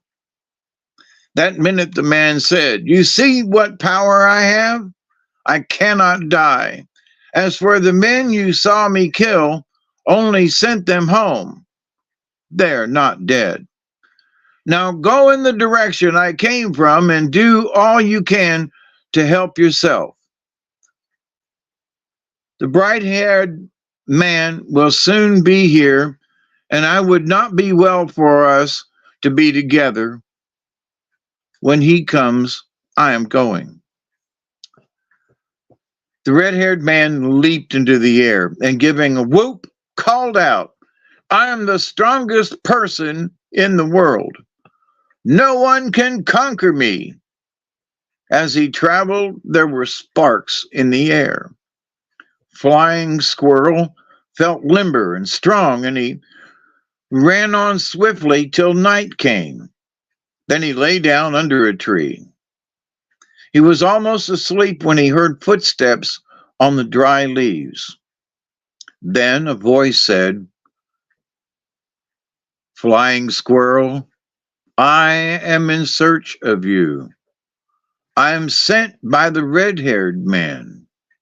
During the night, men will come and try to get the belt you are wearing, but nothing will happen, for I will be here. Help me gather wood. We must have a fire. The two gathered wood and made a big fire. As it blazed up, he heard one voice, and then another, and another, till there were voices everywhere. And those voices said, Throw away what you have around your waist. It isn't good for you. It will poison you. Their cries increased, and their number increased. Flying Squirrel said in his own mind, If the fire wasn't here, that great crowd of people would pounce upon me and kill me. He didn't see these men, for they were in the dark. They didn't come even to the edge of the light thrown out by the fire. They cried louder and louder till just before dawn. Then their cries began to recede, and at daybreak, all was silent. Flying Squirrel's protector said, "You are safe now. Go on in the same direction. At midday, you will come to a fallen tree. I will meet you there." Flying Squirrel went on till he came to the tree and passed it. He didn't remember the man's words till he came to a second tree, and then he said to himself, "I should have stopped at the first tree." And he was about to turn back when he thought, "What good will it do? I am on a journey. I will not turn back. If he wanted to give me food, I don't care for it. I'm not hungry." And he traveled on. When night came, he lay down by a tree. Soon he heard footsteps. Someone stopped near him and said, "I have come to keep you company. There is a person with me. You may sleep. We will build a fire." The sun was in the sky when Flying Squirrel woke up. There was no one around. Those who had come in the night had disappeared. A great many nights passed in the same way. As soon as darkness came and Flying Squirrel lay down to sleep, two men came to protect him, and just at daylight, they disappeared.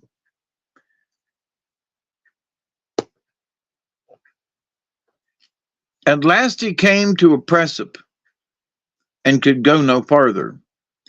Then he remembered that his friend had given him the power to change into any form that he wished.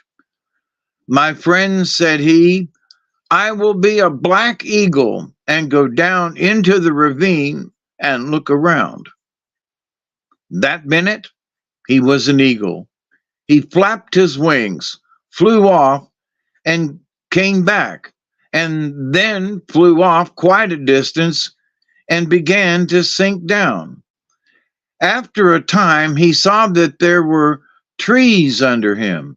Then he sank as fast as he could and soon was in a beautiful country. He saw a great patch of strawberries. He picked and ate as many as he wanted. Then, taking his own form, he went on till he came to a house. Stealing up to the house, he looked through a crack and saw a very old woman with long white hair. She was sitting with head down, but she raised it and said, "Game has come to me. I smell it." "This woman wants to kill me," thought Flying Squirrel. "If she touches me, I'll cut off her head." A second time the woman said, "I smell game." Then she called, "Grandson, come in. Why do you stand out there?" "It seems the old woman is my grandmother," said Flying Squirrel. "I'll go in." The woman said, "I heard a long time ago that you were coming. You have been invited by my grandchildren who live beyond the lake. I will carry you over there." This woman was an old caterpillar, and she was called the long-haired woman. "I don't want you to carry me over," said Flying Squirrel. "I can get there myself."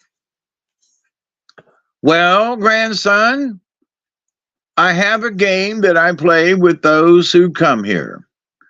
We take mallets, go to an opening near here, and run. As we overtake each other, we strike with the mallet." "Very well," said Flying Squirrel, "but you must lend me a mallet." The old woman brought two mallets and said, Take your choice. One was as good as the other was old. He took the one and they started for the opening. Just as they came to the edge of the field, the old woman struck Flying Squirrel a heavy blow and ran. He ran after her, overtook her, and struck her. She fell, but was soon up and after him. When she struck at Flying Squirrel a second time, he dodged, and the mallet came down on her knee. They kept the game up till sunset. Then the old woman said, "Let us rest for a while." Flying Squirrel sat down, but Caterpillar struck him and ran. This time she went along the edge of a high cliff. All at once she turned and gave Flying Squirrel such a push that he went over the cliff. He fell into a river and a great fish swallowed him. Soon he heard a woman say, "Sister, we have caught a fish in our trap. Help me get it out." These sisters were of the tip-up waterbird family. The woman got the fish to the bank and cut it open. "Oh, sister," cried one of the women, "there is a child in this fish. Hurry up and tell our mother to come." Flying Squirrel had changed into an infant. When old Tip-Up came, she said, "This boy will be my grandson." The three women took good care of the child. It grew very fast and soon walked and talked. One day, the boy began to cry. "What is the trouble, grandson?" asked the old woman. "My grandmother," said the boy, "I am lonesome. I want to see my friends." "Stop crying, grandson. I will give you something to play with." She gave him a bright red fox skin of wonderful power. He stopped crying and was happy. One day the boy said, "I am going back into the woods to shoot birds." The women cautioned him not to go toward the south. He hunted a long time but found no birds. While off in the south, he heard the beautiful songs of many birds. As he turned and went toward the south, as he advanced, the singing receded. He followed it on and on till he came to an opening and saw a house. He crept up to the house, looked in through a crack, and saw the long-haired woman who had pushed him over the cliff. She raised her head and said, "Well, grandson, come in. Why do you stand outside?" When the boy went in, the old grandmother said, "I've been expecting you. I have a game that I play with those who come here." "Very well," said the boy, for he knew what the game was. Now he thought, "I will serve her as she served me." They went to the opening. After they had struck each other a number of times, the woman ran along the edge of a high cliff, intending to turn and push the boy over. But he overtook her quickly and gave her a terrible push and sent her over the cliff. "There," said he, "I have thrown her as she threw me. Now I will burn her house." When the house was in ashes, the boy went home. On the way, he killed a turkey. While the sisters were cooking the turkey, they noticed that the boy looked frightened. "What is the trouble, grandson?" asked the old woman. "I'm afraid you will scold me. I have killed the long-haired woman." "We are glad," said the sisters. "She has done great harm.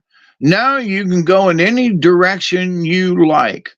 That woman lived in the South, and we were afraid she might kill you." One day, the boy said, "I'm traveling. I'm on my way to war. I cannot stay here any longer."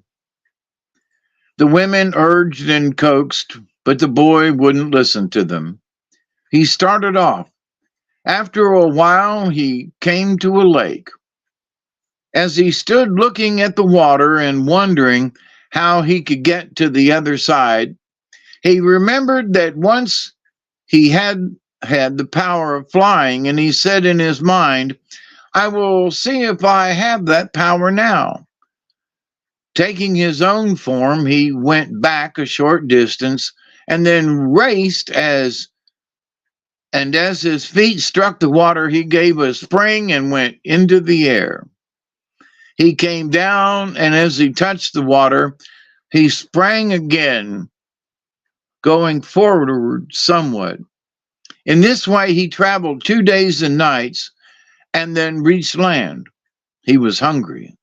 As he looked for game, he happened to think of his belt and that the man who gave it to him promised to help him.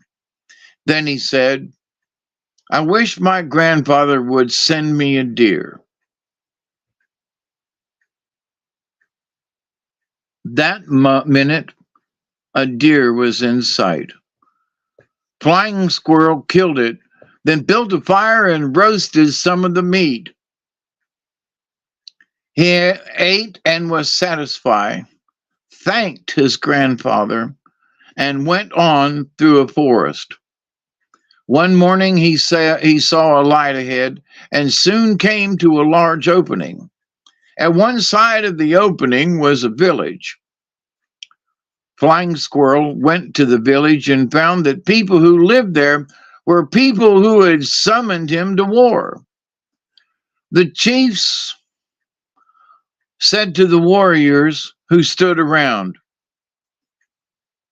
"You must test the strength of this man." The warriors ran at Flying Squirrel, struck him with their clubs, and knocked him down, but he sprang up and fought with them, fought till he had conquered them all. Though he had only his hands to fight with. These people were robins. The chief of the robins said to Flying Squirrel, "I see that you have great power. In the center of our village is a pole covered with ice. Whoever climbs to the top of that pole may marry my daughter. Tomorrow the people will assemble, and each man will try to climb the pole." Flying Squirrel went to a hut at the edge of the village and asked shelter of an old woman who lived there with her granddaughter. "I have nothing to eat," said the woman. "I don't want food," said Flying Squirrel. She gave him a place to sleep. The next morning there was plenty of meat in the hut. Flying Squirrel had wished for it. He went to the center of the village where many people were assembled, and just at midday the chief said, "The time has come." One man after another tried to climb the pole. The first man went only a short distance. The second went a little further. The third went still a little further, and so on till all had tried and had fallen back. Then Flying Squirrel walked up to the pole, spat on his hands, and began to climb. He went up so easily, got to the top, and called out, "Shall I go further?" "No, come down," said the chief. The chief thanked the young man and said, "My daughter is your wife." The people were angry. They caught Flying Squirrel, took him to a hole between high rocks, and fastened him in. He made a motion with his hand. The rocks fell away. "Why should I stay here?" thought he. I will claim my wife. Another man had claimed the chief's daughter. Flying Squirrel caught that man by the hair and cut off his head. The dead man's friends seized Flying Squirrel, tied him, and took him back to the hole in the rocks. When they found the rocks were destroyed, they took him to a second hole and fastened him in securely. He moved his hands, and the rocks fell apart. Flying Squirrel went to the chief's house and said, "The next time your people seize me, I will destroy everybody in this village." Now the people decided to kill Flying Squirrel by burning him. They piled up a great many logs and dead limbs, leaving a hole in the center of the pile. They caught Flying Squirrel, tied him up in a bundle, dropped him into the hole, and set fire to the pile. "These people mean to burn me up," thought Flying Squirrel. "I'll wait till the fire gets to burning, blazing up high." After a while, he moved slightly. The cords that bound him loosened and fell off. He moved again. Fire and cinders flew in every direction. Flying Squirrel went to the chief's house and said to his wife, "I warned your father of what I would do if the people seized me again. Now I will destroy you all." The woman screamed and begged. When the chief came to see what the trouble was, she said, "My husband is going to destroy you and all of our people."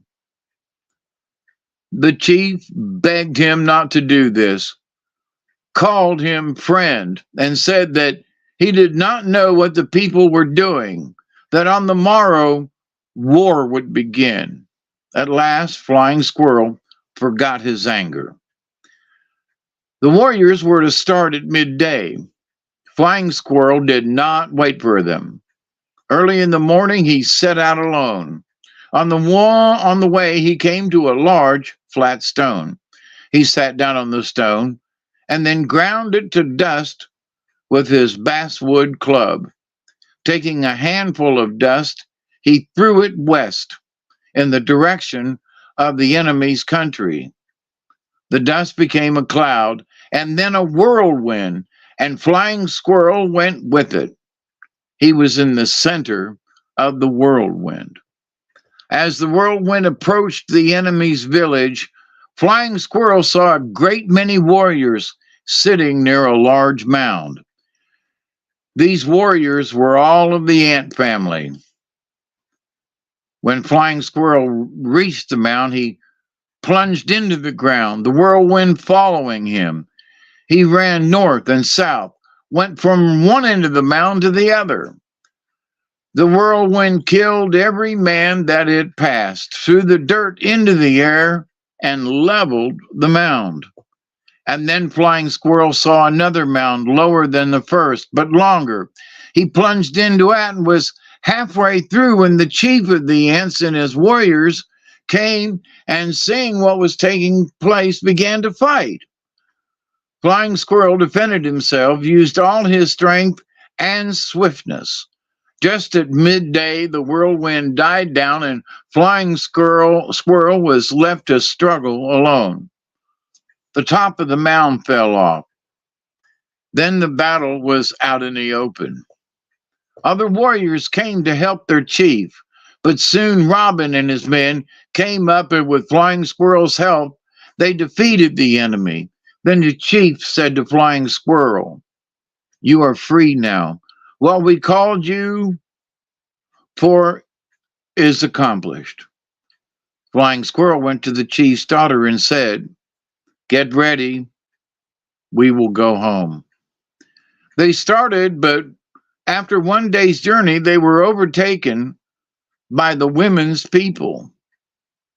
The woman was killed, but Flying Squirrel got away, changed to an eagle, and went to his grandmother's house and then took his own form. He looked so old that his grandmother didn't know him.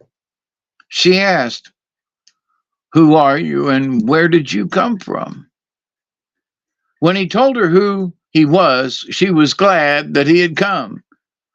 He said, "I am going to my own home. I have a wife and children." When he started, he changed to a deer and ran with great swiftness. But all at once, he was in a hunting camp.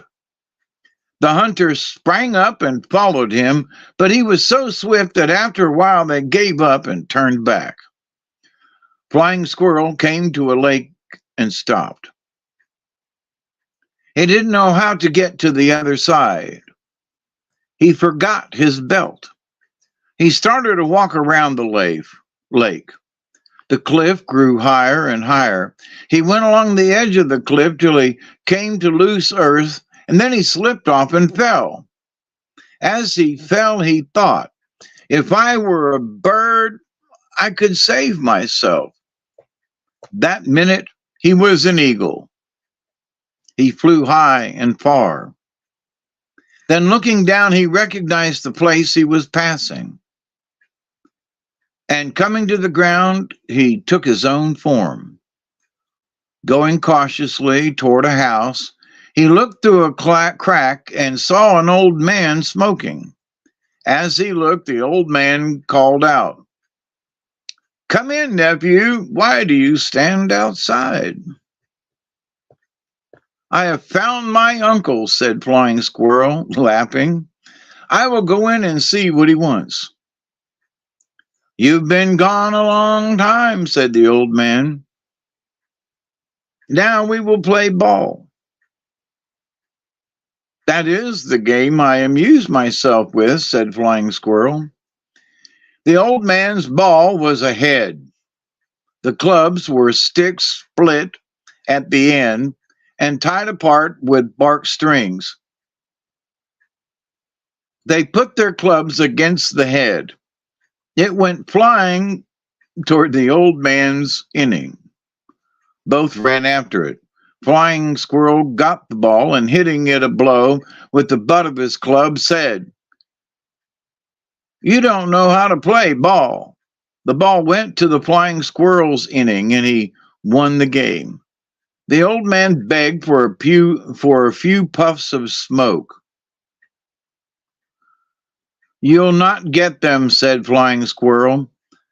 "I would not have asked for them if you had won," and he cut off the old man's head.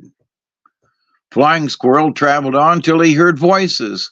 Then hiding behind a stump, he listened. A woman said, "My husband must be dead. If he were alive, he would come home." A second woman said, "Don't cry. My son wants you for a wife." "I think your husband has another wife." Flying Squirrel made himself invisible and followed the woman. He heard the younger one promise to marry the older one's son. Then the two parted. The younger woman was Flying Squirrel's wife. Flying Squirrel entered the house with his wife. While she and the children were eating, he made a noise. When she turned to see what caused the noise, he caught up a piece of meat and threw it at her. She thought her daughter threw the meat, and catching up a club, she began to beat the girl. Then Flying Squirrel took his own form and asked, "Why do you beat the children?" "I threw the meat." The woman was frightened and promised never to strike the children again. Right away, she sent her daughter to tell the old woman that Flying Squirrel had come home. Now, Flying Squirrel and his wife settled down in peace. Flying Squirrel had the belt given him by the red-haired man, so he always had great power. and the food was never lacking in his house. The four men described as coming from the north, south, east, and west are said to personify the four seasons. The end. How about that for a story? That was quite the story, all right. Hot diggity. But you know, it was interesting, but they still had to be chopping folks' heads off. I mean, like, there goes another one. You know, doggone it. Can we get a story without no heads being chopped off? You know? I know. That's the thing. Every time you turn around, and then he played the game and he chopped the head off. And there goes another one. They got to beat each other. You know, it's like, I burnt the house down. I killed the old lady and I burnt her house down. Why do they always burn their houses down too? You'll never guess what. What do we got? Eagle? Squirrel. Oh. No, to an eagle, you know. So I opened up the book and it was right on squirrel. Well, how about that? You can't make this up. You can't. So squirrel is gathering. Squirrel, you have gathered nuts by the score, exactly predicting if you'll need more. Teach me to take no more than I need, trusting the great mystery to harvest the seed. So, you know, in squirrel, it's gathering, but it's only what you need. You know, you gather enough and you store it up and, you know, but anyway, squirrel teaches you to plan ahead for the winter. Well, this seems appropriate then. When the trees are bare and the nuts have long since disappeared, squirrel medicine can come in many forms, as this furry little creature is very diverse in nature. The erratic behavior of the squirrel has bested many a forlorn hunter, and it thus stands to reason that there are benefits to being able to circle a tree branch at lightning speed. I wished I could do that. This erratic behavior of squirrel can also get nerve-wracking if you are dealing with persons who have squirrel medicine. Trying to calm them down enough to accomplish something may drive you nuts. The gathering power of squirrel medicine is the great gift. It teaches you how to gather and store your energy for times of need. Now, pay attention to this, y'all. This is very important. It teaches you how to gather and store your energy for times of need. It teaches you to reserve something for the future use, whether it be a judgment and an opinion, a savings account, candles, or extra food. To put it in a nutshell, squirrel is the Boy Scout of the animal kingdom. Always be prepared. But they want me to read this again.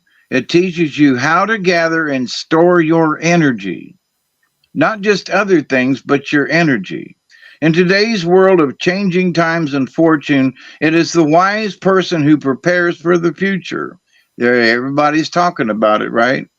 Our prophecies had all spoken of the end of the millennium and the changes to come. Squirrel is a friendly medicine to have in light of possible future rainy days. Its message is to be prepared, but not go nuts with it. Love yourself enough to gather the goods that will meet your needs in times of scarcity, even if that time never comes. If squirrel is carried into your cards today, it may be that you are being told to honor your future by readying yourself for change. They want me to read this again. You are being told to honor your future. Just think about that. By readying yourself for change. Ain't saying what the change is, but y'all know change is a coming. The message could be to lighten your load if you've gathered too many things that do not serve you. If things can include thoughts, worries, pressures, stresses, or gadgets. The message could be to lighten your load, okay? Because we know changes are coming. Squirrel has another lesson which can aid you if you observe what is obvious and which can prepare you for anything. It has to do with a safe place in which you put your gatherings. This safe place is an untroubled heart. How about that? An untroubled heart and mind, and that which is gathered to put in this place is wisdom and caring. The energies gathered will set your mind and heart free so that you will know that all will be taken care of in its own time. Apply this to your fears about the future and they will vanish. Now, the contrary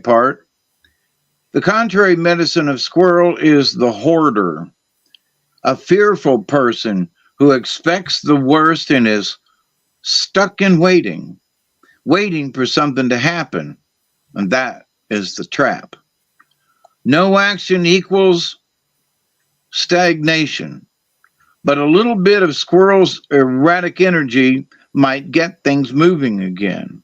If squirrel is hanging upside down on your branch, you may have been seeing the world through opposites, hoarding your thoughts of abundance so that fear of scarcity takes hold. You may ask yourself, have I denied my ability to produce enough space of abundance to enter into my life? Have I denied my connection to Earth Mother, from whom all things flow? Am I moving too fast? Have I taken on the erratic nature of squirrel without having any focus? Am I leaking my energy on worry instead of gathering power through being prepared? So that's the message of squirrel. And having read about the the flying squirrel and this being fall, and it is time to gather, things for the winter. So I guess, the spirit always talks through things. There are no coincidences. I can't believe the page opened up to squirrel. Mhm. Well, I guess y'all can believe it because it happens about every time. I did not plan this. That's right. But I do think spirit planned it for us. It happens. Yeah. Oh, I believe it. I believe it. Ah, yeah. Lady Spitfire says, I love those medicine cards. There you go. All right. So I hope those stories did something and the squirrel card. And I want to say happy Thanksgiving to y'all. We're almost there.